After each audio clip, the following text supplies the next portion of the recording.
All right. Well, so the Eagles are not in Brazil yet. They were scheduled to leave at 10 a.m. this morning.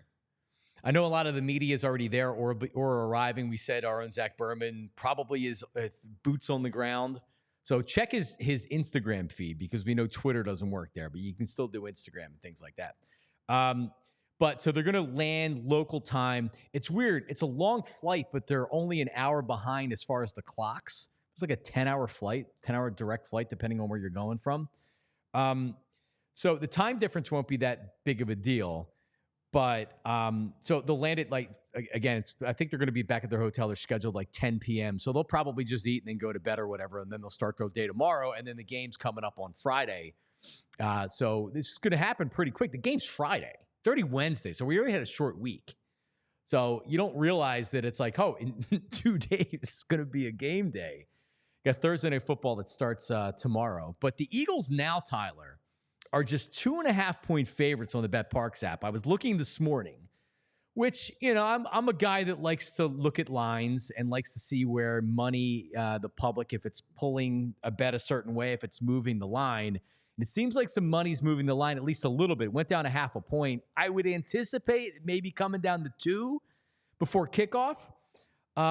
Still feel good about the Eagles in the game, but it's interesting that the line has moved. Now, I was also looking on the BetParx app, and we have a graphic for this. So I'm like, all right, well, where do we stand? This is kind of like the last time that I'm looking at this, because I felt like that, and if we could start with the actual NFC East, I felt like that the Eagles were the definitive pick in the NFC East, and it's close with the Cowboys, right? So on the BetParx app right now, the Eagles are minus 134 to win the NFC East. Cowboys plus 175, Washington plus 900, and the Giants plus 1,700. So Eagles are clear favorites, but it's also not like a slam dunk. They're big time favorites here. And the Cowboys, and I think the Cowboys are going to be very good. So if you know how it works, to win $100, if you were to bet the Eagles, to win $100, you'd have to put up $134 to win 100. And with the Cowboys, not that you would, but if you pick the Cowboys to win, you would bet 100 to win 175. And Washington's plus 900. So a $100 wager would be $900 if they won the division. How are people feeling? Tyler, how are you feeling about the division to start? And then we'll look at the conference and the Super Bowl right there. But I mean, we know that there can't be back-to-back winners in the NFC East. Yeah, it's now a prerequisite. It doesn't matter. So going by that logic, you expect the Eagles to win, but I think it's a tight division, and I think the Eagles ultimately win the division. So I think the Eagles are a pretty good bet at minus 134. Yeah, I do too. I think that it's a two-team race, in my opinion. Washington has some young skill players, but I think that they're just their receiving core is lacking past Terry McLaurin. You move on from Jahan Dotson, bunch of young guys, bunch of unproven guys. I think I'm a big Jaden Daniels fan. I think he's going to be very good in the NFL.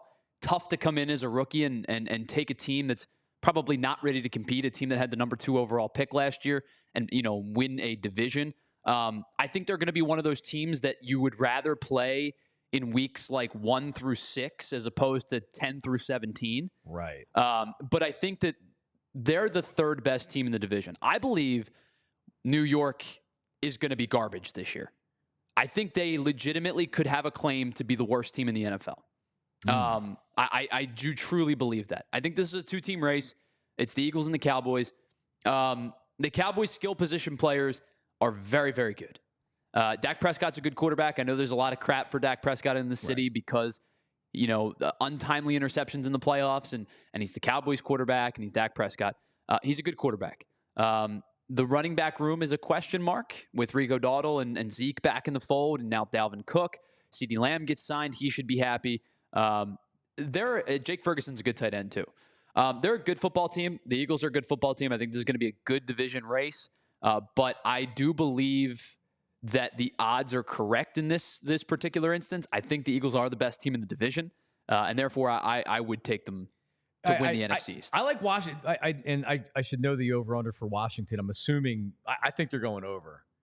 I do. This is going to be a pretty good Washington team. I could see them with 9 wins. And I agree with you with the Giants. I don't know about the worst team in football, 6 wins, right? You would have to believe Daniel Jones can rebound and have the year that he had in 2022 I just don't see it.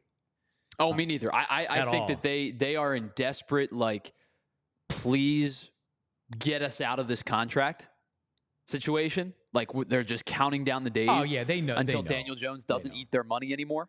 They got one more year. But I think that they're Malik Neighbors was a great pick. But he's going to be a stud. When you don't have a quarterback to facilitate your good wide receiver, makes things a little bit more difficult. I really don't like this Giants team this year. And I'm trying to find you the over-under for Washington. Probably like 6.5 or 7.5, something like that. So the money is within the bands. The most even money is 6 to 8 at 120. Exact number of wins. You're getting into minute details, but like the lowest odds you can get is the 6 and 7 pick. Right. So I'm probably thinking it's 6.5, 7.5 along those lines. Something like that. All right, to win the NFC, San Francisco plus 250, Lions plus 550, Eagles plus 600. So right on the doorstep of the Lions with the second shortest odds, Packers plus 800, Cowboys plus 850. And then you have the Falcons, Rams, and the Bears and some other teams right there. But for the most part, kind of makes sense, right? Like San Francisco got everybody back now. Trent Williams is back. Ayuk's back. So that they're signed. They're sealed, delivered. I know the history of players reporting late isn't necessarily great. And that's CD Lamb as well. But there's way too much talent on San Francisco this year. I know McCaffrey already is having injury issues, which is a problem. But there's a lot of talent. I expect them to be there in the NFC Championship game. And like a lot of Brock Purdy haters out there, and I get it. You don't want to like him because he was the Mr. Irrelevant, the last pick of the NFL draft. Dude's a stud. I don't know what your eyes are telling you. My eyes are telling me that he's a stud. Now, could he do it on a bad team? Could he elevate a bad team like maybe a Jalen Hurts could? I'm not saying that. It's a great offense. Kyle Shanahan's a great play caller. They have a ton of weapons. In the offense that they have, with the weapons that they have, Brock Purdy's unbelievable.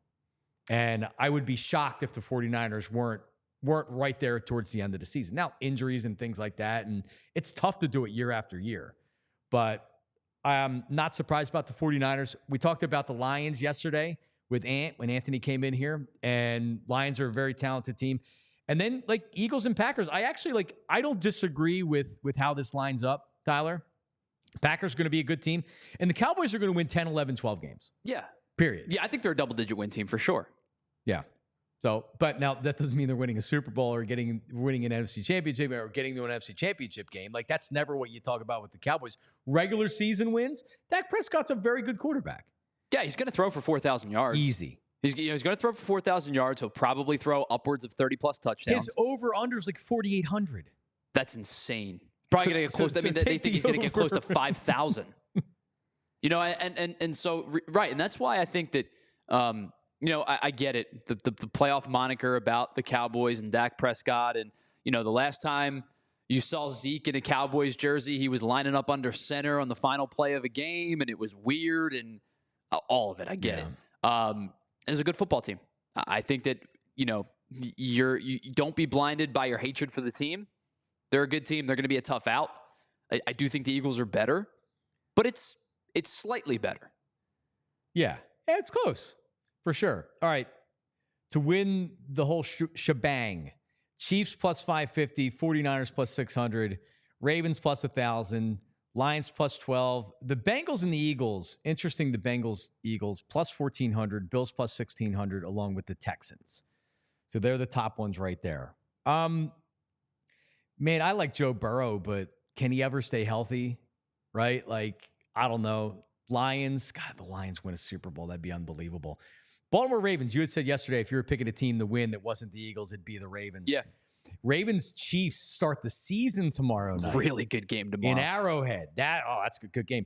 Chiefs are only 3-point favorites in that game. It's a screaming a Raven line. Basically tells you it's a pick 'em at a neutral site. So, I mean, listen, I think that you guys talked about it yesterday. The Chiefs find a way to reload more quickly than most teams, right? And you bring in Xavier Worthy, guy's one of the fastest human beings I've ever seen. It looks like a video game. Really just a successful career at Texas, was awesome there. Is now an NFL receiver, is probably going to be their 2 to start. Wouldn't be stunned if he's a 1 by the end of the season. You've got one of the great coaches of all time. It's still a good football team. It's still a really good football team who plays in a really bad division right now. So if the Chargers, I think, are going to kind of be heading towards rebuild mode, or maybe they feel like Harbaugh's the guy. I don't know. But I don't think that they're super competitive this year. The Raiders stink. The Broncos are starting to trend upward if they feel how they feel about Bo Nix. But I think that this is, I would imagine, on the division lines, that the Chiefs are the heaviest favorite Of any to win their division. Yeah, and it would make sense. So if you go 5-1 or 6-0 within your division, you win another 6 games, you're probably the 1 seed. Yeah. I mean, you really look at how the Chiefs won last year. Their offense struggled for a good portion of the year. The defense, even in the playoffs, the defense was really each one of their Super Bowls kind of has different identities to it, right? And man, Spags has done such a good job with that defense, and they draft and they develop, and God, it's amazing to see what Andy has built. Well, I mean, you think about it, just over the last couple of years, guys that have become impact players that they've drafted.